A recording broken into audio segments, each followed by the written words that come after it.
के आगाह कयूं पिया। सिंध जे सीनियर वज़ीर शर्जील इनाम मेमण कराची में प्रेस कॉन्फ्रेंस कई आहे।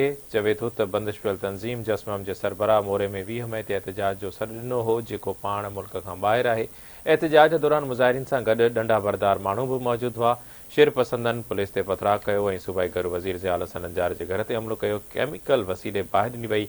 पुरतशदद एहतजाज दौरान गाॾियुनि खे बाहियूं ॾिनी वयूं। एहतजाज दौरान मुज़ाहिरीन जी फायरिंग में भंजड्रा में 2 ॼणा मारिजी विया, 8 ॼणा ज़ख़्मी थिया। सिंध जे सीनियर वज़ीर शर्जील इनाम मेमण जी प्रेस कॉन्फ्रेंस दौरान इहो चवणो हो त जसमम ग्रुप दोस्त मुल्कनि जे शहरनि ते हमलनि में बि मुलविस आहे।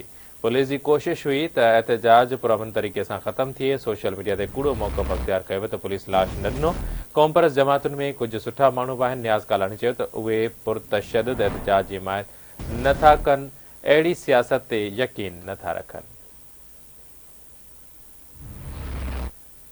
नाज़रीन, अव्हांखे आगाह कयूं पिया। सिंध जे सीनियर वज़ीर शर्जील इनाम मेमण प्रेस कॉन्फ्रेंस कई आहे। चवे थो त पाबंदी मढ़ियल तंज़ीम जसमम जे सरबराह मोरे में 20 मई ते एहतजाज जो सॾु ॾिनो हो, जेको पाण मुल्क खां ॿाहिरि आहे। एहतजाज दौरान मुज़ाहिरीन सां गॾु डंडा बरदार माण्हू बि मौजूदु हुआ। शेर पसंदनि पुलिस ते पथराव कयो ऐं सूबाई घर वज़ीर ज़ियाल हसन नजार जे घर ते हमलो कयो। केमिकल वसीले बाहि ॾिनी वई। पुरतशदद एहतजाज दौरान गाॾियुनि खे बाहियूं ॾिनी वयूं। एहतजाज दौरान मुज़ाहिरीन जी फायरिंग ऐं भंजड्रा में 2 ॼणा मारिजी विया, 8 ॼणा ज़ख़्मी थिया। सिंध जे सीनियर वज़ीर शर्जील इनाम मेमण जी प्रेस कॉन्फ्रेंस दौरान इहो चवणो हो त जसमम ग्रुप दोस्त मुल्कनि जे शहरनि ते हमलनि में बि मुलविस आहे। पुलिस जी कोशिश हुई त एहतजाज पुरअमन तरीक़े सां ख़त्म थिए। सोशल मीडिया ते कूड़ो मौक़िफ़ अख़्तियार कयो वियो। शर्जील इनाम मेमण चवे थो त पुलिस लाश न पई ॾिए, अहिड़ो कूड़ो मौक़िफ़ अख़्तियार कयो वियो। अव्हांखे आगाह कंदासीं। सिंध जे सीनियर वज़ीर शर्जील इनाम मेमण प्रेस कॉन्फ्रेंस कई आहे। तफ़सील मालूम कंदासीं। कराची मां आवाज़ न्यूज़ रिपोर्टर शहज़ाद जलबाणी सां ॻाल्हाइण ते मौजूदु आहे। जी छा चवणो आहे सूबाई वज़ीर जो? सूबाई वज़ीर शर्जील इनाम मेमण अॼु प्रेस कॉन्फ्रेंस कई आहे। प्रेस कॉन्फ्रेंस कंदे सीनियर सूबाई वज़ीर शर्जील इनाम मेमण जो चवणो हुयो त अॼु जी प्रेस कॉन्फ्रेंस जेका आहे उहा इन मौज़ू ते आहे त जेको गुज़िरियल कुझु ॾींहं खां चयो पियो वियो त पाकिस्तान ख़िलाफ़ प्रॉक्सी हली रही आहे ऐं प्रॉक्सी में जेको कुझु तंज़ीमूं मुलविस आहिनि। इन बाबति चवंदुसि त शफ़ी बुरफ़त जेको आहे उहो मोरो में ऐं धरणो लॻायो। शफ़ी बुरफ़त मुल्क खां ॿाहिरि रहे थो ऐं ॿाहिरिनि मुल्कनि जे माण्हुनि खे क़त्ल कराइण, रेलवे ट्रैक ते धमाका कराइण में शफ़ी बुरफ़त न रुॻो उहो मुलविस आहे, पर उनजो एतिराफ़ करे चुको आहे। मोरो में एहतजाज में डंडा खणी ऐं मुंहं ते कपिड़ा ॿधी कुझु माण्हू शरीक थिया एहतजाज में ऐं मुंहुं केरु थो लिकाए ज़ाहिर आहिनि। वीडियो में उहे पिणु ज़ाहिर आहिनि। जिन खे का हरकत करणी हूंदी आहे त उहे ई मुंहुं लिकाए एहतजाजनि में शरीक थींदा आहिनि। सीनियर सूबाई वज़ीर जो इहो पिणु चवणो हुयो त पुलिस जे DSP ऐं एहलकारनि ते तशदुद कयो वियो। उन वीडियो पिणु सीनियर सूबाई शर्जील इनाम मेमण उते प्रेस कॉन्फ्रेंस दौरान वीडियो पिणु उते ॾेखारिया साफ़िन खे।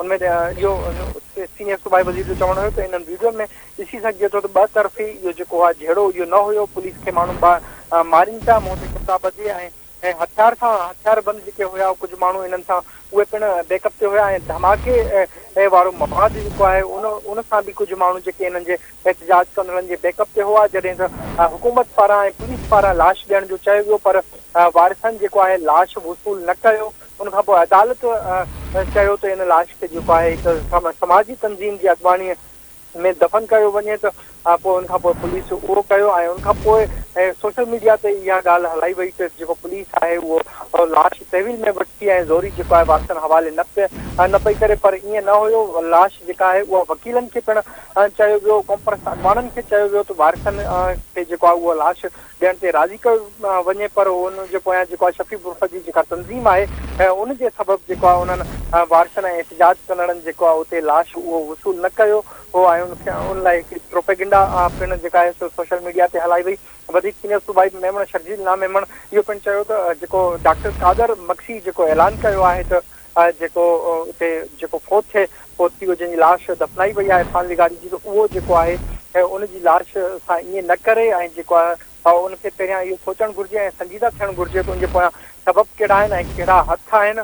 ऐं उनखां पोइ इहो उनखे चवंदुसि त इहो जेको सॾु आहे एहतजाज इहो जेको क़बर खोटण ऐं ॿीहर दफ़नाइण वारो त उहो जेको सॾु आहे उहो वापसि वठे ऐं संजीदगी जो मुज़ाहिरो करे। जी, वॾी महिरबानी।